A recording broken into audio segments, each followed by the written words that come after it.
आइए बात करते हैं भारत की प्रजातियाँ, रेसेस ऑफ इंडिया। भूगोलवेत्ताओं का मानना है कि भारत में आने वाली सबसे पहली प्रजाति निग्रो या निग्रोटो है। इसके बाद क्रमशः प्रोटो ऑस्ट्रेलाइड एवं भूमध्य सागरीय प्रजातियों का आगमन हुआ तथा सबसे अंत में नार्डिक प्रजाति का आगमन हुआ। क्रम देखें, पहले निग्रो या फिर निग्रोटो, प्रोटो ऑस्ट्रेलाइड, भूमध्य सागरीय और नार्डिक। प्रोटो ऑस्ट्रेलाइड एवं भूमध्य सागरीय प्रजाति ने मिलकर के हड़प्पा सभ्यता की शुरुआत की थी। प्राप्त साक्ष्यों के आधार पर हड़प्पा काल में सामान्यतः 4 प्रकार की प्रजातियों का अस्तित्व था: प्रोटो ऑस्ट्रेलाइड, भूमध्य सागरीय, अल्पाइन और मंगोलाइड।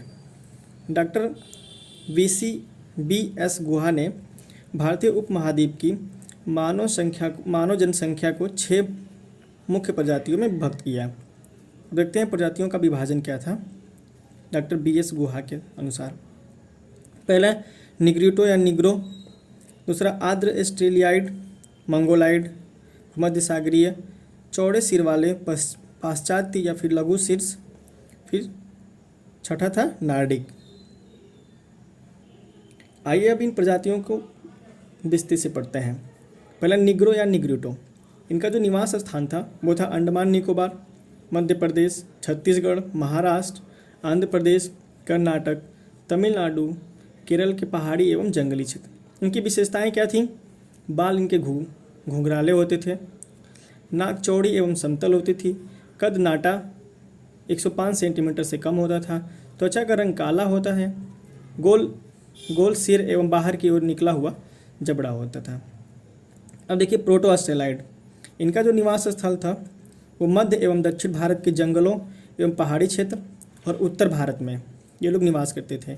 इनकी विशेषताएं ये हैं कि बाल जो होता था लहरदार होता था, नाक चौड़ी चपटी पर नीचे की ओर दबी हुई होती थी। अन्य लक्षणों में निग्रो के समान ही होते थे। अगला है मंगोलाइड, इनका निवास स्थल था लद्दाख, सिक्किम, अरुणाचल प्रदेश के साथ अन्य उत्तर पूर्वी राज्यों में। इनकी विशेषताएं थी शरीर पतला, चेहरे पर कम बाल, सपाट चेहरा तथा गालों की हड्डियां बाहर उभरी हुई होती थीं, आंखें तिरछी एवं अधखुली होती थी, कद मध्यम आकार का होता था और रंग पीला होता था।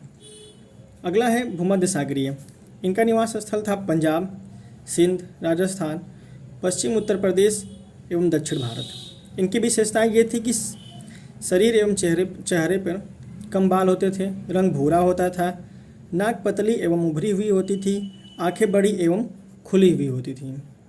अगला है चौड़े सिर वाले पाश्चात्य या फिर लघु शीर्ष, इनका जो निवास स्थल था वो था सिंध प्रदेश, गुजरात, महाराष्ट्र, आंध्र प्रदेश, तेलंगाना, कर्नाटक और तमिलनाडु। मोस्टली ये दक्षिण भारत में आते थे।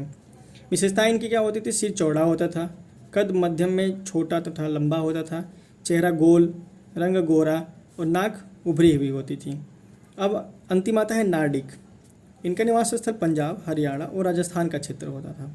विशेषताएं इनकी है सिर लंबा, नाक जो थी सुविकसित, रंग साफ और शरीर जो था वो सुसंगठित हो गया। आइए अब देखते हैं भारत के कुछ प्रमुख जनजातीय समुदाय। उसमें पहला है भील। यह भारत का सबसे बड़ी जनजाति है। यह मुख्यतः राजस्थान, आंध्र प्रदेश, छत्तीसगढ़, गुजरात, महाराष्ट्र, कर्नाटक, त्रिपुरा राज्यों में पाई जाती है। भील शब्द की उत्पत्ति द्रविड़ शब्द बील से हुई है, जिसका अर्थ होता है धनुष। भील जनजाति के लोगों के रीति रिवाज राजपूतों की तरह होते हैं एवं लोग भीली बोलते हैं। अगला है गोंड। यह भारत की दूसरी सबसे बड़ी जनजाति है, जो भारत के लगभग 13 राज्यों में निवास करती है। इनका मुख्य संकेंद्रण छत्तीसगढ़, मध्य प्रदेश, उड़ीसा एवं आंध्र प्रदेश आदि राज्यों में है। यह द्रविड़ परिवार की जनजाति है एवं इनकी भाषा गोंडी है। ठीक है। इनके मुख्य देवता बूढ़ा देव, दुल्हा देव, बूढ़ापेन यानी सूर्य हैं। इन जनजातियों का भूत प्रेत और जादू टोना में अत्यधिक विश्वास होता है। अगला है संथाल। संथाल जनजाति के लोग कुशल कृषक एवं उत्तम शिकारी होते हैं। ये भारत में पाए जाने वाली तीसरी सबसे बड़ी जनजाति है। ये भारत के झारखंड, बिहार, पश्चिम बंगाल, मध्य प्रदेश एवं असम राज्यों में निवास करते हैं। पहला हो गया, फर्स्ट नंबर पे हो गई भील, सेकेंड हो गई गोंड और थर्ड हो गई आपकी संथाल जनजाति। संथाल प्रायः नाटे कद के होते हैं। इनकी नाक चौड़ी एवं चपटी होती है। इनका संबंध प्रोटो ऑस्ट्रेलाइड प्रजाति से है। अगला देखते हैं मुंडा जनजाति, बिरसा मुंडा इनसे संबंधित है। इस जनजाति का मुख्य क्षेत्र झारखंड है। इसके अलावा ये बिहार, पश्चिम बंगाल एवं उड़ीसा आदि राज्यों में भी निवास करते हैं। मुंडा भाषा आस्ट्रिक परिवार की भाषा है, जिनमें वन, पर्वत, पशुपालन संबंधी शब्दावलियों का भरमार है, जो इन संस्कृति पर प्रकाश डालते हैं। सरहुल इनका प्रमुख त्यौहार है। अगला देखते हैं बोडो। यह जनजाति मूल रूप से भारत के असम राज्य में निवास करती है। बोडो समूह कछारी, गारो, मेच, डिमासा, लालुंग आदि कई जनजातियों से मिलकर बना है। ये लोग बोडो भाषा बोलते हैं, जो तिब्बत बर्मा भाषा परिवार का ही एक शाखा है। बोडो जनजाति को भारतीय संविधान की 6ठी अनुसूची के अंतर्गत रखा गया है। अगली जनजाति है थारू। थारू का अर्थ होता है ठहरे हुए। यह जनजाति उत्तर प्रदेश के सीमावर्ती नेपाल क्षेत्र एवं उत्तराखंड के उधम सिंह नगर जनपद में मुख्य रूप से निवास करती है। थारू जनजाति हिंदू धर्म को मानते हैं तथा हिंदुओं के सभी त्योहारों को मानते हैं। थारू जनजाति दीपावली को शोक पर्व के रूप में मनाते थे, लेकिन वर्तमान में दीपावली को शोक के पर्व में नहीं मनाते हैं थारू जनजाति के लोग। अगला है भूटिया या भोटिया जनजाति। भोटिया जनजाति के अधिकांश लोग पर्वतीय स्थानों पर रहते हैं। इनका संकेंद्रण उत्तरी क्षेत्र मुख्यतः हिमाचल प्रदेश, उत्तराखंड एवं सिक्किम के राज्यों में पाया जाता है। यह जनजाति आर्थिक, शैक्षिक एवं सामाजिक रूप से अन्य जनजातियों की अपेक्षा पिछड़ी हुई है। भूटिया या भोटिया जनजाति। भेटिया जनजाति ऋतु प्रवास हेतु प्रसिद्ध है। अगला है नागा। भारत में नागालैंड राज्य में प्रमुख रूप से यह जनजाति पाई जाती है। भाला इनका प्रमुख या पसंदीदा अस्त्र है। इस जनजाति में ने नागमीस नामक एक अलग भाषा का विकास किया है, जो विभिन्न नागी भाषाओं और असमिया भाषा का मिश्रण है। नागा भाषा और असमिया भाषा का मिश्रण है। इनका प्रमुख त्यौहार मिथन है। अगली जनजाति है मीणा।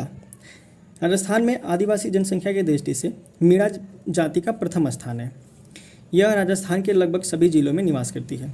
मीणा शब्द की उत्पत्ति मीन शब्द से हुई है, जिसका अर्थ होता है मछली। मीणा जाति अपनी उत्पत्ति विष्णु के 10वें अवतार से मानती है। अगली जनजाति है टोडा। यह दक्षिण भारत के नीलगिरी पहाड़ियों पर निवास करने वाली पशुपालक जनजाति है, पशुओं का पालन करती है। इनकी भाषा टोडा है। यह कन्नड़ भाषा से संबंधित एक द्रविड़ भाषा है। ठीक, टोडा लोग समूह में निवास करना पसंद करते हैं। कन्या वध प्रथा के कारण टोडा जनजाति में बहुपति विवाह प्रथा पाया जाता है। अगली जनजाति है खासी। इनका निवास स्थल मेघालय की खासी एवं जंतिया की पहाड़ियाँ हैं। ये मंगोल प्रजाति के हैं और ये मुख्यतः झूम कृषि करते हैं। ठीक, मातृसत्तात्मक समाज खासी जनजाति की विशिष्ट पहचान है। लगभग जनजातियाँ जो होती हैं उनमें पितृसत्तात्मक समाज होता है। स्त्री एवं पुरुष दोनों साक्षरता का स्तर ऊंचा होता है। धन्यवाद।